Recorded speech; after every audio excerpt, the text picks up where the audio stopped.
Witam wszystkich na pierwszej turze fiderowych Mistrzostw Polski 2024. Znajdujemy się na zbiorniku Jaraczewo. Jest to dokładnie ta sama woda, na której w tym roku już rozgrywaliśmy fiderowy Grand Prix Polski. Dzisiaj losowanie mi bardzo sprzyja, ponieważ wylosowałem stanowisko B1. Jest to stanowisko położone najbliżej tamy. I tak naprawdę jest to chyba najlepsze miejsce w ogóle na tych zawodach. Także tutaj presja na mnie ciąży bardzo duża. Stanowisko wylosowałem bardzo dobre, natomiast moje łowienie jest bardzo złe. Przyznam, że na treningach nie szło, łowiłem bardzo słabo. Zdecydowanie nie mogę się dopasować do tych karasi, które całkiem skutecznie łowiłem w roku poprzednim i na Grand Prix Polski w tym roku. Jakoś mi tutaj nie idzie w ten weekend. Czuję, że coś robię nie tak, gdzieś muszę zaimprowizować, zrobić coś innego niż zwykle, żeby może dzisiaj odkryć sposób na to, żeby tych karasi złowić sporo, a miejsce to pozwala na zrobienie naprawdę gigantycznej wagi, więc no muszę to wykorzystać na drugą turę. Zrobimy to tak. Do zanęty wrzucę tą kukurydzę, po prostu i namoczymy jakby tą kukurydzą.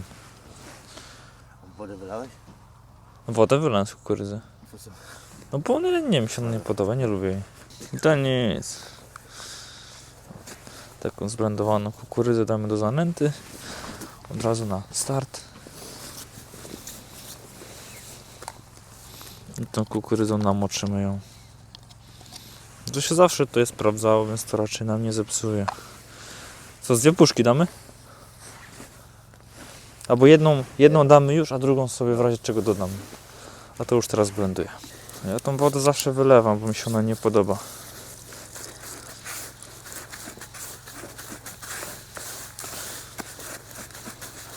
To właśnie napaknie taką kukurydzą. No ale to jest jakaś sól, nie wiem co to jest.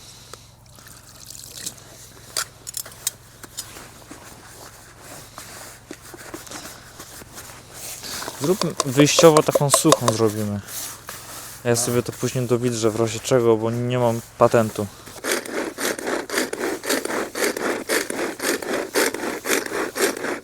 Dobra, wrzucam to.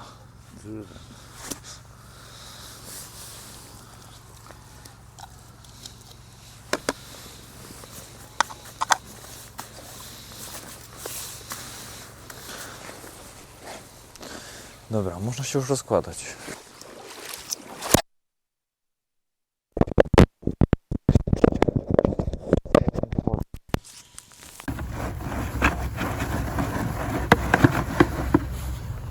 Te frakcje co nie przejdą, to wyrzucę. Popatrz. Ale nie wiem, co mi teraz kupowałeś. Tu masz Joker, hakowa, czerwony, pinka i mazy. Hakowa mnie interesuje.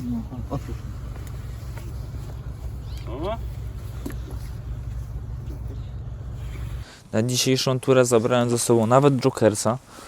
Jokers na tym łowisku raczej nie jest stosowany, więc jest to coś unikalnego, myślę, dla tych ryb. Ja go wziąłem ze sobą na te zawody tak naprawdę pod kątem łowienia leszczy, które tutaj jakby pojawiły się w momencie, kiedy karasie troszkę gorzej zaczęły żerować. Mamy już troszkę chłodniejszą wodę, pojawiły się też właśnie ryby troszkę inne, jak liny, jak leszcze. Ale co ciekawe, leszcze zupełnie jakby się tym nie interesują. To nie są te leszcze, które lubią jokerca, to są zupełnie inne ryby, które wolą właśnie białe robaki, dendrobeny, takie rzeczy. Także jokers jest tutaj tylko taki profilaktycznie. Wziąłem go, po prostu miałem miejsce na to, mogłem na to sobie poświęcić jedną z matrioszek i tyle. Ale w praktyce myślę, że nie będę z tego korzystał. Białe robaki to podstawa, pinki, no i najważniejsze absolutnie są dendrobeny. Pół litra dendroben. To jest najistotniejsza tutaj przynęta. W mojej opinii taktyka na Jaraczewie powinna opierać się przede wszystkim na lokalizacji ryb. Faktem jest, że w tych płytszych strefach do około 1,5 metra głębokości dużo trudniej jest zwabić karasie pod brzeg. Wtedy należy operować między 40 a 50 metrem. W skrajnie niekorzystnych warunkach żerowania to może być nawet ponad 60 metrów. Natomiast w miejscach głębokich, gdzie ciężarek opada ponad 2 sekundy, warto poważnie wziąć pod uwagę łowienie blisko brzegu, nawet do 25-30 metra. Moje stanowisko tego dnia nie było bardzo głębokie, miałem tam w okolicy 1,5 sekundy na 30 metrze i tam około 2 sekund na metrze 50. Natomiast otworek to jest zawsze przewaga wolnej przestrzeni. Dzięki temu największą nadzieję pokładałem w łowieniu właśnie na bliskiej linii, dokładnie 30 metra. Natomiast jako alternatywę zaklipsowałem również 40 i 50 metr, aby nie tracić cennego czasu podczas wędkowania, tylko natychmiast zmienić lokalizację swojego zestawu. Wędki na krótszą linię uzbroiłem w federgumę 0,8 mm, ponieważ na bliski dystans tendencja do splątań jest dużo mniejsza. Natomiast na linię 40 i 50 metra zrobiłem zestawy ze strzałówką z żyłki 0,25 mm i zakończone skrętką.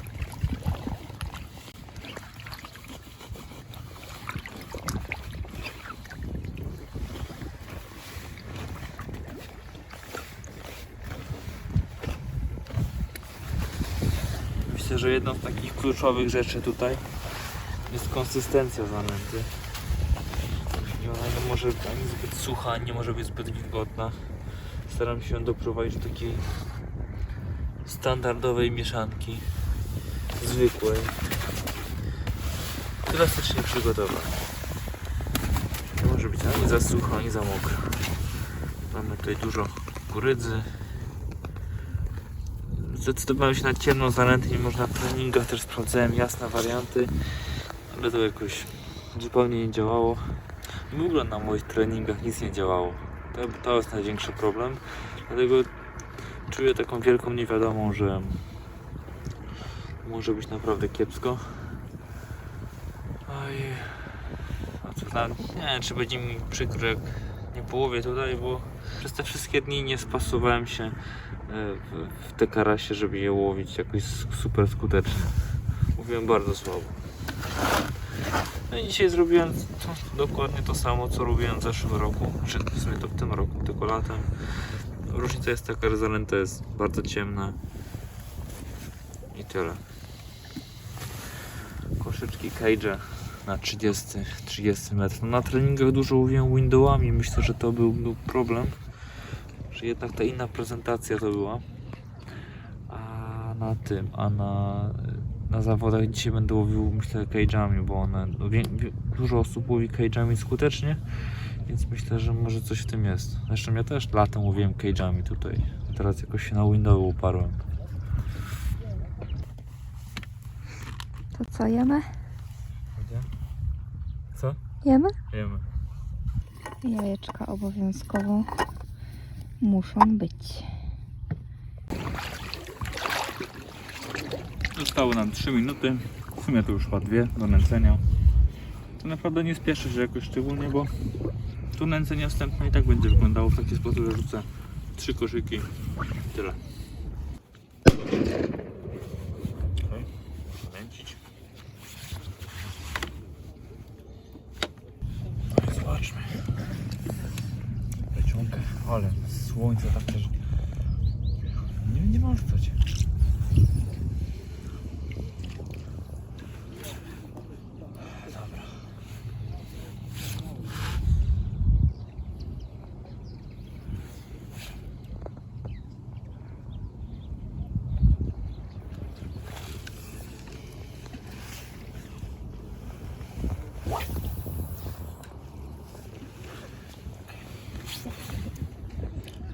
Narzucam i odkładam wędkę.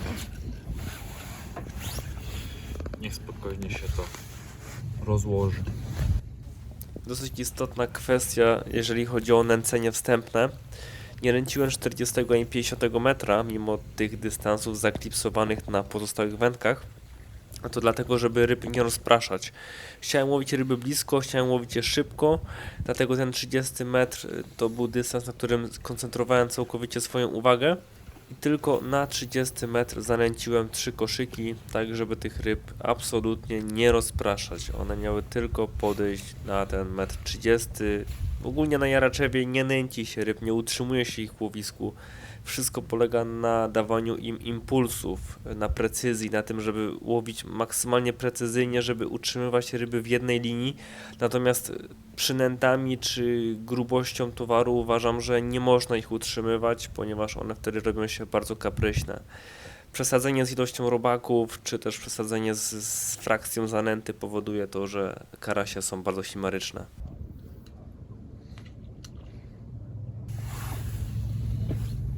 No, poczekamy. 2 minuty, tak? Półtorej minuty jeszcze.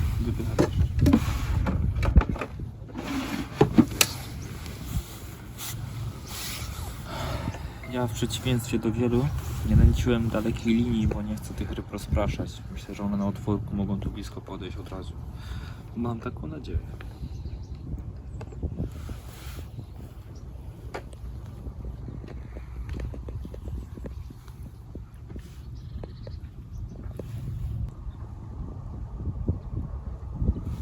Na razie mały haczyk 16, przypon 0,11, ale później może się wygrubimy. Dobra. Sygnał. To był sygnał?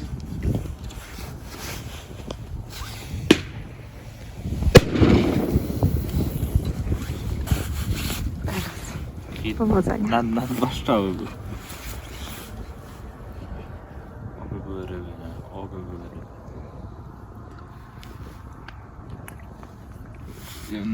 Na poprzednich mistrzostwach to byłem spięty strasznie, a teraz jestem wyluzowany, bo nic nie wiem o tej wodzie.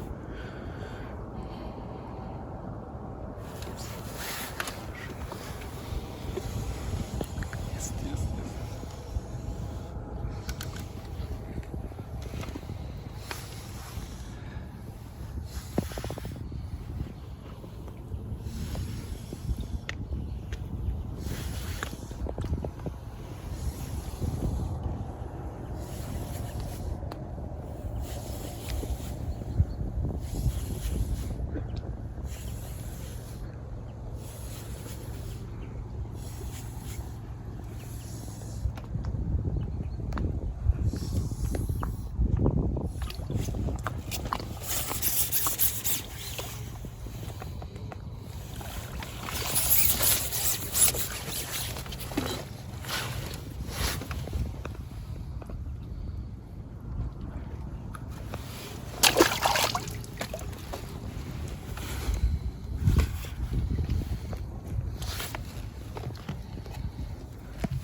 Nie ma się co cieszyć, bo wczoraj na treningu też w pierwszym rzucie złowiłem karasia. Kolejne 45 minut przesiedziałem bez brania.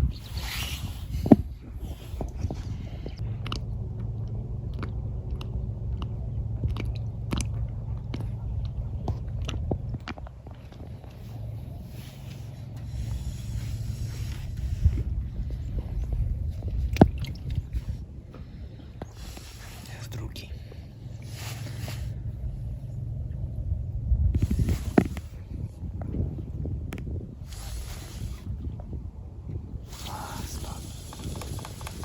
Podał ten większy haczyk.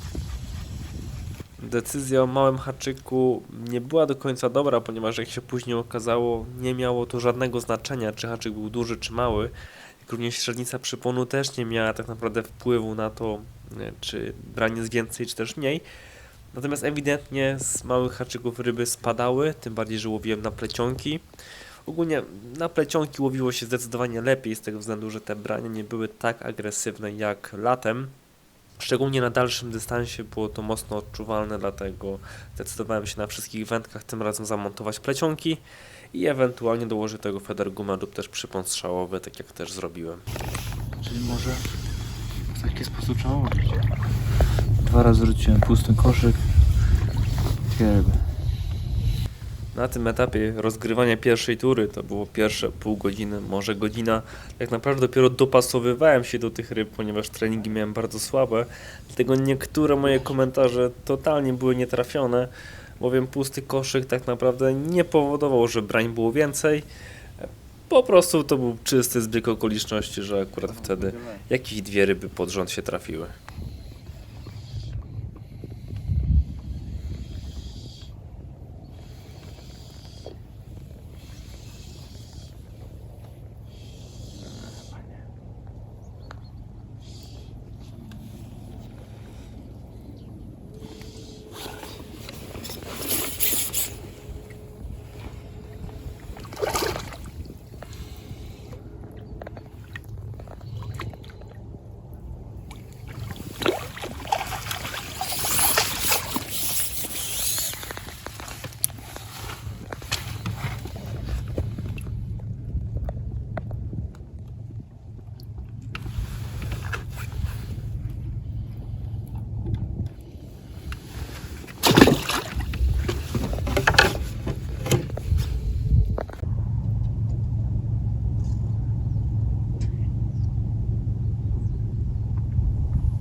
Myślę, że rzucam zbyt precyzyjnie przez to.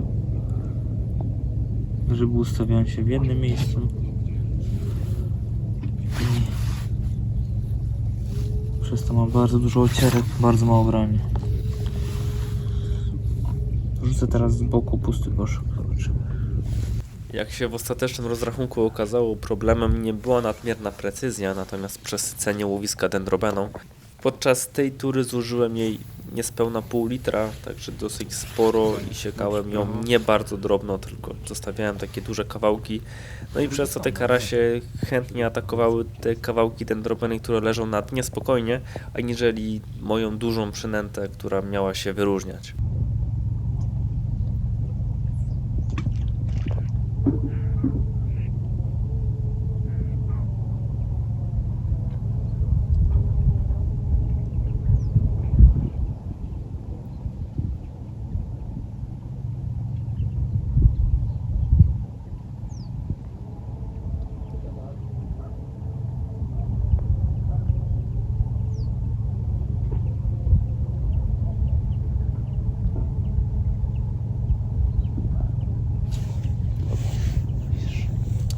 Jest ryba. Niesamowite.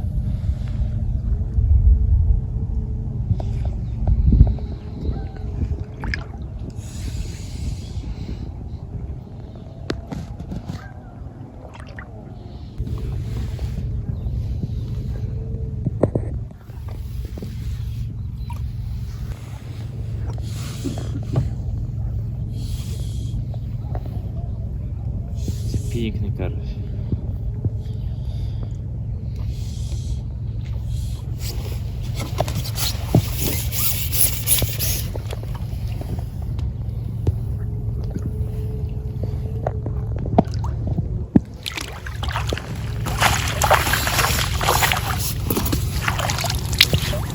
Tam dużo ryb, ale chociaż dużo.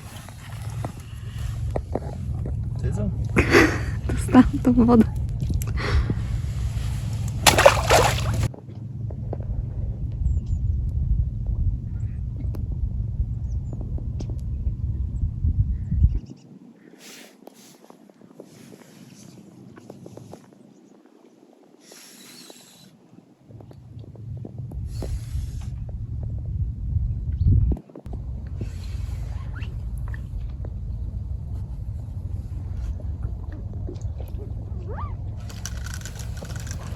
Z tego właśnie powodu nie wyobrażam sobie dzisiaj już łowić na tradycyjnym hamulcu.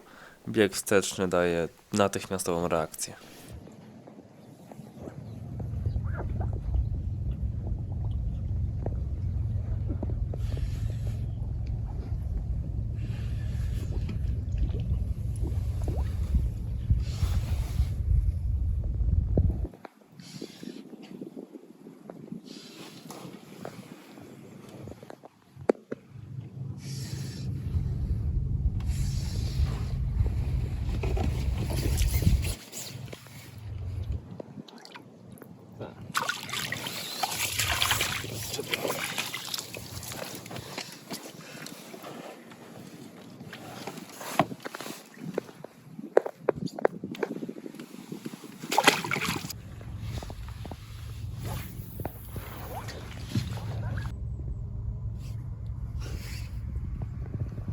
to złoto.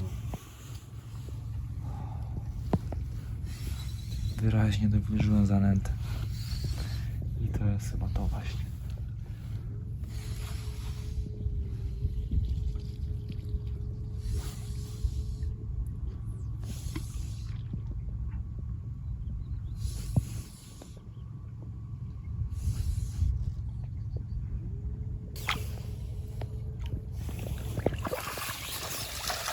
No i że mam bardzo ładny ten krasić.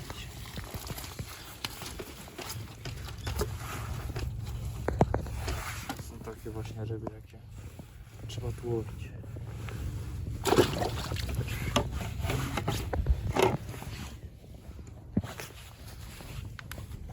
To jest 7. karaś.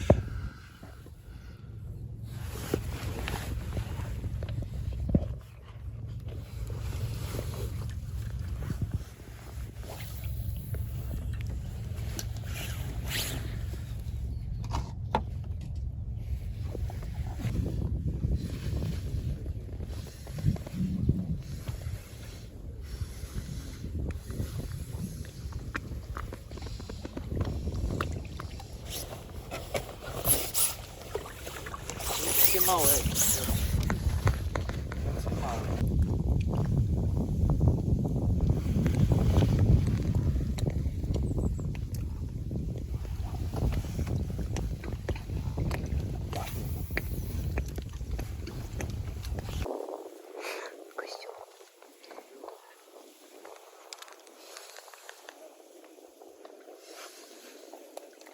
Teraz ładne.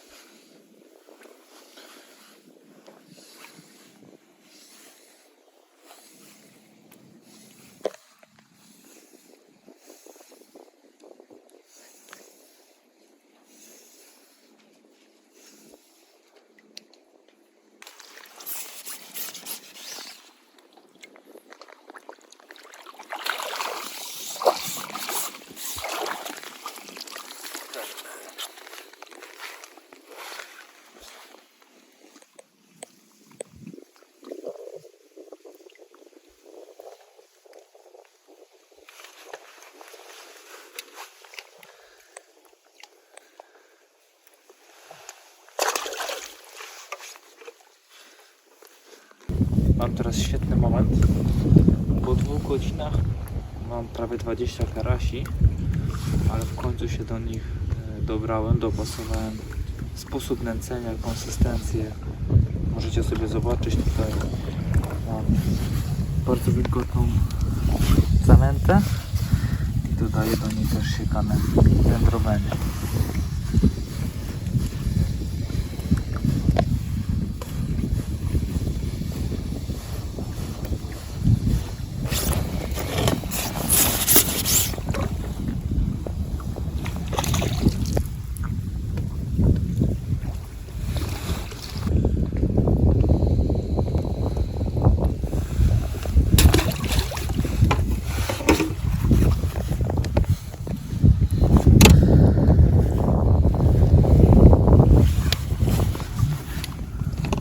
Możecie teraz dostrzec, że rzeczywiście jest tej dendrobeny tam dosyć sporo wsiekane. Wyprzedzę trochę fakty i powiem od razu, że w pewnym momencie troszkę to zepsuje mi wędkowanie, ponieważ no, będzie zbyt dużo tej dendrobeny na dnie. Karasie są bardzo wybredne, bardzo chimeryczne. Jeżeli mają troszkę to łowisko zbyt mocno przesycone, wtedy nie biorą. Oczywiście w tym momencie zwabiło to bardzo dużą ilość karasi. Miałem świetne tempo, łowiłem praktycznie rybę za rybą, ale to też miało swoje konsekwencje w niedalekiej przyszłości, ponieważ to tempo co prawda było bardzo szybkie, ale w pewnym momencie totalnie zgasło.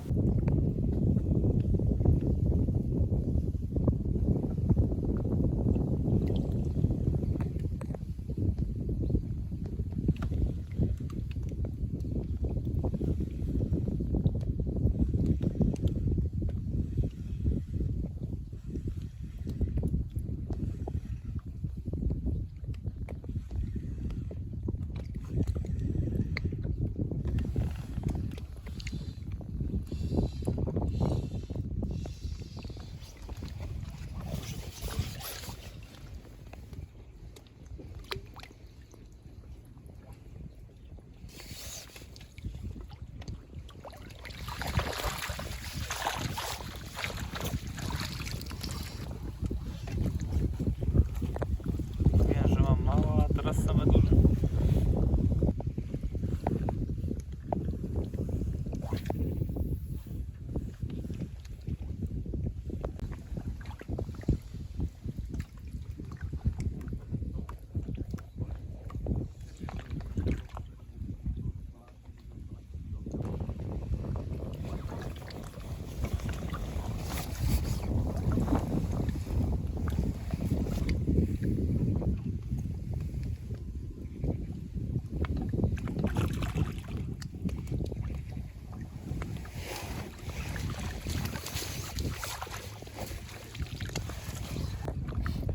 Karasiowy. Podczepiony. Dobranie takiego zapadu.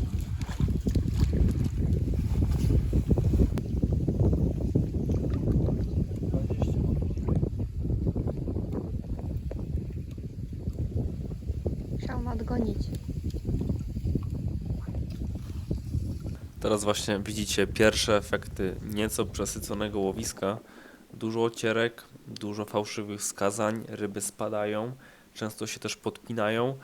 To jeszcze nie był jakby gwóźdź do przysłowiowej trumny, natomiast był to już taki znak ostrzegawczy, że coś jest nie tak.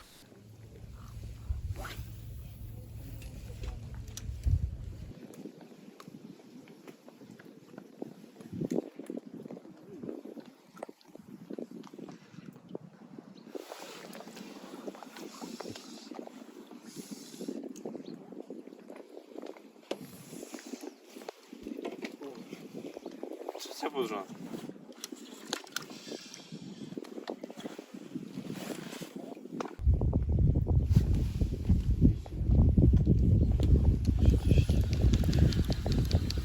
Spokojnie.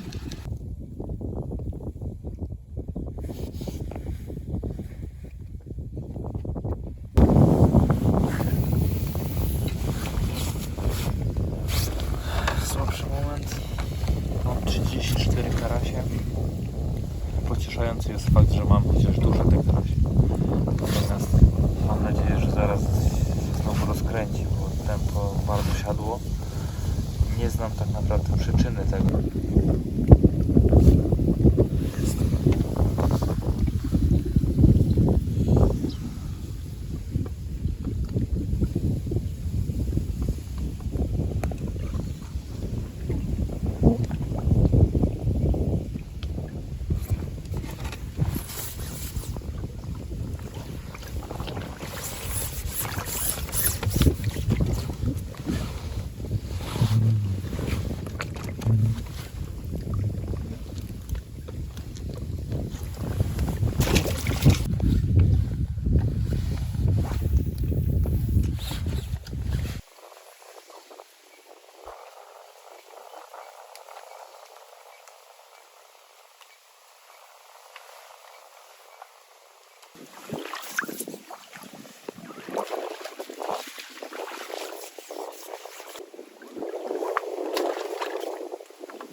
O, a w tym momencie możecie zobaczyć, jak świetnie działała tutaj prowokacja, przesunięcie koszyka.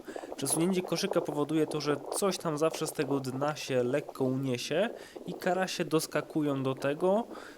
No i w międzyczasie, płynąc jakby do koszyka, spotykają naszą przynętę i jakby szybciej następuje branie, nie trzeba tyle czekać, bo one prędzej czy później by znalazły tą przynętę, ale jednak to lekkie przesunięcie powoduje to, że to branie następuje troszkę szybciej.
28.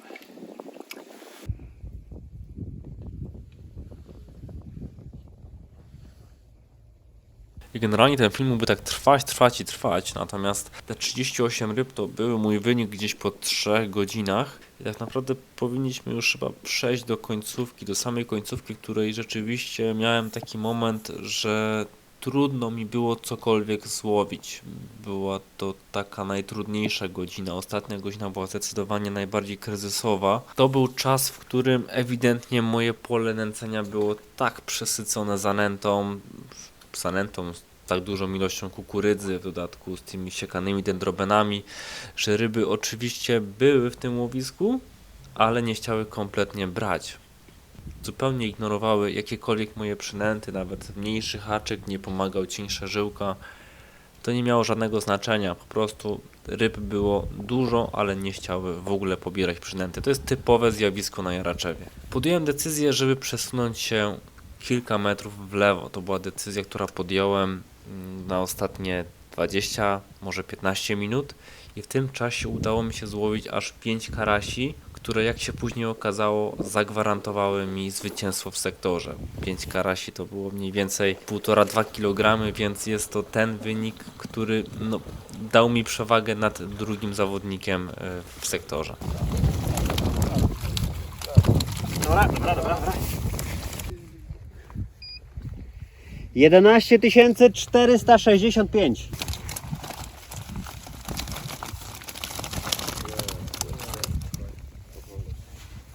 Sprawdź sobie. Nie było żadnych. Nie było, dobra. Jest 11. Koło niecałe 12 będzie. O nie, 12 jest przekroczone. 12,600. Czekam, się zablokuje. 12 680.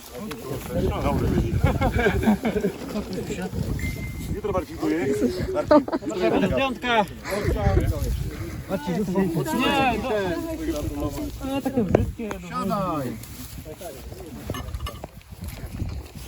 Gratulacje. No młody. Dawaj, tak mocno je.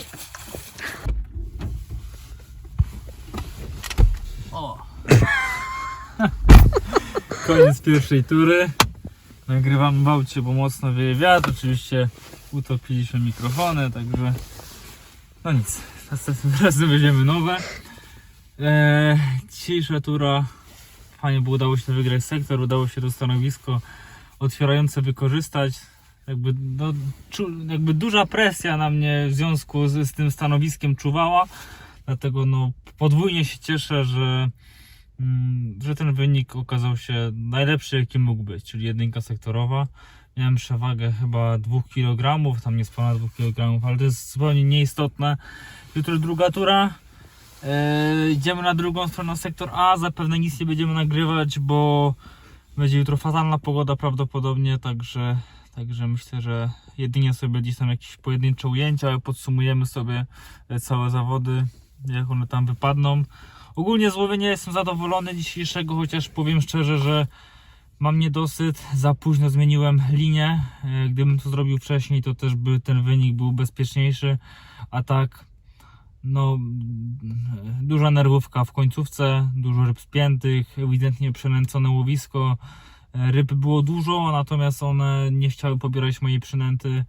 Karasie to są trudne ryby pod tym kątem i za późno się zorientowałem, albo inaczej, za późno się odważyłem tą linię zmienić.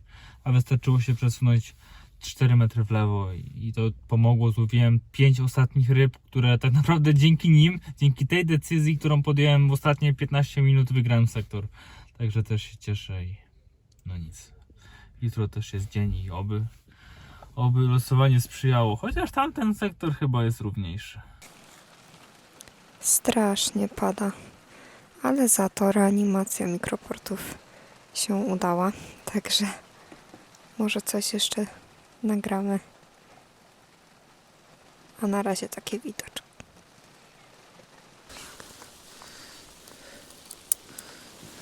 Witam Was w drugiej turze fiderowych Mistrzostw Polski na Jaraczewie. Jak widzicie, dzisiaj pogoda jest fatalna do łowienia, do bycia w ogóle nad wodą. Dlatego Dzisiaj też nie będziemy, myślę, nagrywać jakoś skrupulatnie tej relacji. Po prostu tylko tak chciałem Wam pokazać, jak to dzisiaj wygląda. Wylosowałem sektor A, stanowisko numer 3. Myślę, że jest to losowanie dobre, bo jest blisko otworka. Nie wiem, czy jakiegoś bardzo dobrego otworka. Wczoraj te wyniki raczej nie były zbyt dobre. Na moim stanowisku wynik był najgorszy w całym sektorze, tam około 9 kg. Ale mam nadzieję, że mi pójdzie troszkę lepiej niż wczorajszemu gospodarzowi tego miejsca. Jest bardzo płytko, dlatego dzisiaj szykuję wędki zdecydowanie dystansowe. Całkowicie odrzucam wszystkie 3-metrowe kije, robię tylko wędki 3,60, 3,90 i 4,20. Także będziemy raczej rzucać dzisiaj daleko. Tylko rozłożyłem 4,20 do takich już naprawdę ekstremalnych rzutów w okolicy 65 metra. Może nawet 70. Zobaczymy, jak warunki pozwolą. Jest bardzo silny wiatr, jest bardzo silny deszcz. Jest bardzo nieprzyjemnie, ale muszę się spieszyć, żeby się wyrobić, bo muszę przyrobić wędki.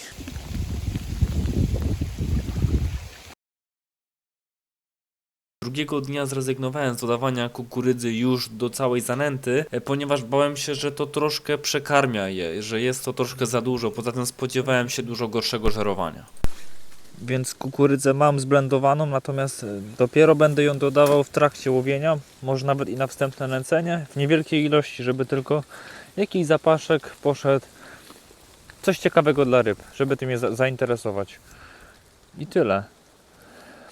Mam zrobione 3 linie, ale tak naprawdę myślę, że chciałbym korzystać tylko z jednej, 40 metr, później mam 1,50 m i trzecia, taka już naprawdę rezerwowa, to jest 63 metr. Na treningu czwartkowym ten dystans zagrał. Zdecydowanie dużo więcej ryb było właśnie daleko. Łowiłem praktycznie gdzieś na wprost.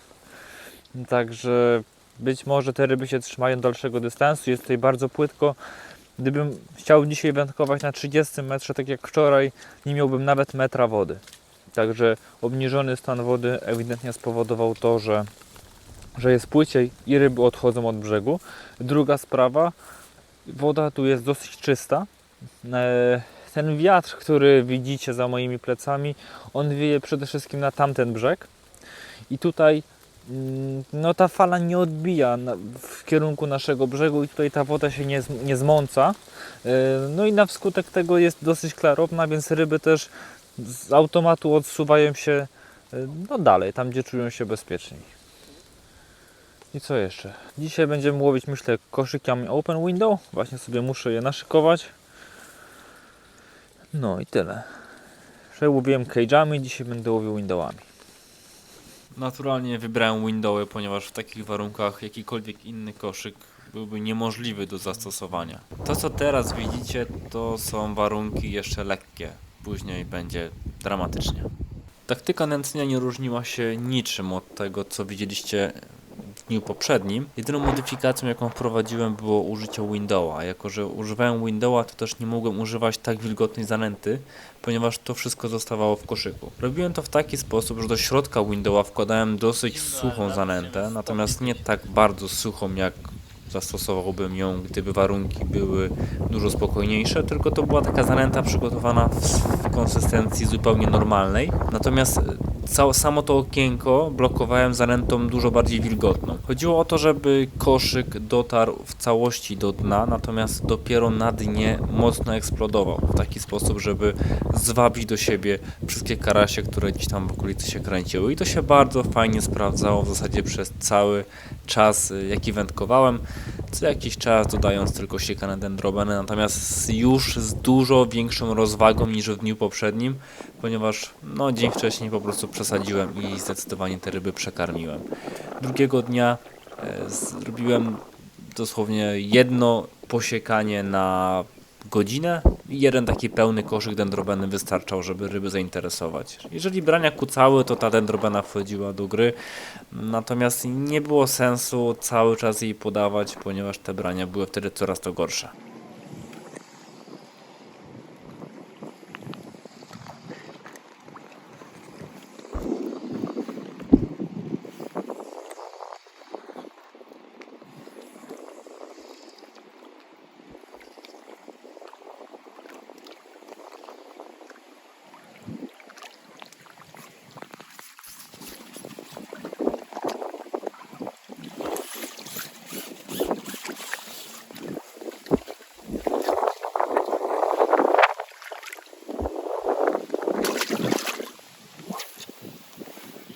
Największe zmiany poczyniłem w technicznych aspektach wędkowania. Przede wszystkim zdecydowałem się stosować duże haczyki, bardzo duże haczyki. To były 12 Kamasany B512. To są haczyki, które są naprawdę obszerne, ale poza tym, że są obszerne i pozwalają zakładać duże przynęty, to też świetnie trzymają ryby.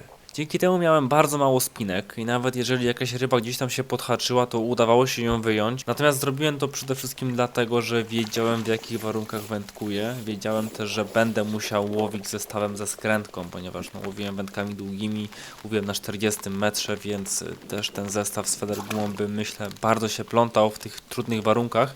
Dlatego zrobiłem zestaw ze skrętką, ze strzałówką 0,25 mm.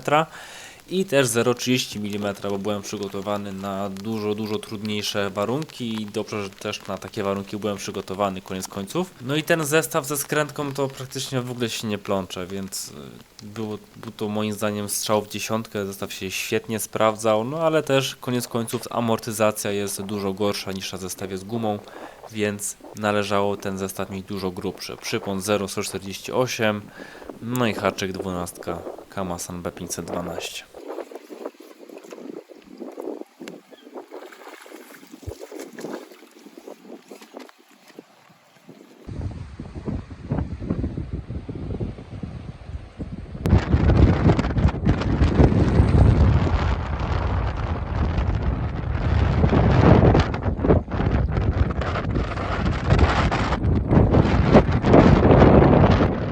Naprawdę nie miałem ochoty nic wtedy powiedzieć do kamery. To były naprawdę jedne z najtrudniejszych zawodów, na których byłem. W takich warunkach może łowiłem, ale naprawdę jestem z siebie zadowolony, że wytrzymałem, że dałem z siebie tutaj 150%. Nawet nie chciałem za bardzo nic gadać. Chciałem się skoncentrować na łowieniu i po prostu zrobić swoje.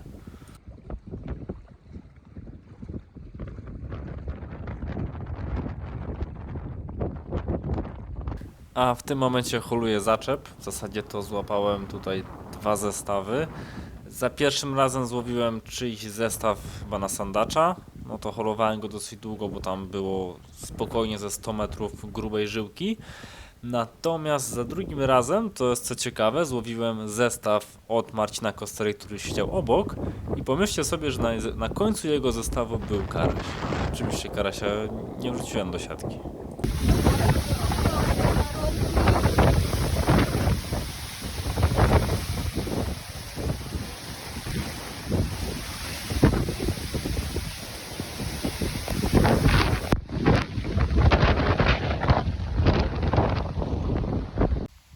Tak naprawdę po tym Armagedonie już wyszło słońce, zrobiła się dużo lepsza aura, wiatr zmienił kierunek bardziej w twarz, ale i tak było trudno rzucać w tych warunkach i tutaj bardzo istotna była precyzja, żeby możliwie jak najbardziej trafiać w jeden punkt. Generalnie zawsze po serii kilku rzutów w jedno miejsce te ryby się nakręcały, dużo szybciej następowały brania, mniej było pustych przebiegów. Co do zasady celność jest absolutnym fundamentem wędkowania federem.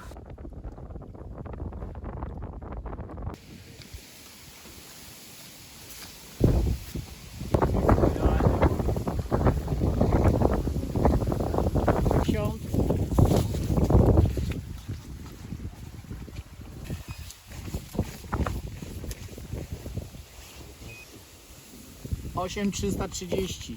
Jeszcze nie w pełni oficjalnie, ale już na 99% obroniliśmy tytuł mistrza Polski z zeszłego roku. Jakoś to łowienie dzisiaj dobrze wypadło, naprawdę byłem z siebie bardzo zadowolony. W sumie to dalej jestem zadowolony, ale końcówkę miałem taką nerwową. Nie nagrywaliśmy tak naprawdę w większości dzisiaj, w większości dnia, ponieważ była fatalna pogoda, co na pewno widzieliście. Poza tym chciałem się na maksa skoncentrować na łowieniu, bowiem wiedziałem, że stoję przed ogromną szansą, świetnie mi brały ryby i nie chciałem tego zepsuć. Jakoś pod koniec to zepsułem, nie wiem dlaczego. Koło mnie siedział Marcin Kostera, który zrobił drugi albo trzeci wynik i on jakby cały czas systematycznie łowił tak trochę mniejsze ryby, natomiast złowił ich o 10 więcej ode mnie. Ja złowiłem ryb 10 mniej od niego, natomiast troszkę większe. Szliśmy łeb w łeb i w pewnym momencie No jak spojrzałem, że on łowi rybę za rybą, a ja nic nie łowię, no to psycha mi siadła, nie będę ukrywał, że szukałem jakiegoś sposobu, żeby no wyjść z tej sytuacji. Tak naprawdę zmiana linii z 40 na 50 metr dała mi jeszcze jednego karasia i na szczęście mi go dała, bo wygrałem o karasia.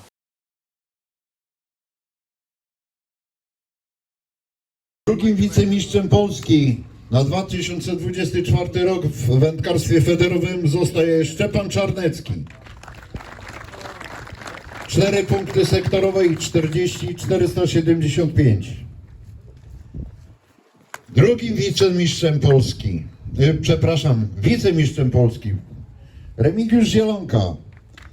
3 punkty sektorowe, 48 515 i to jest najwyższy wynik zawodów.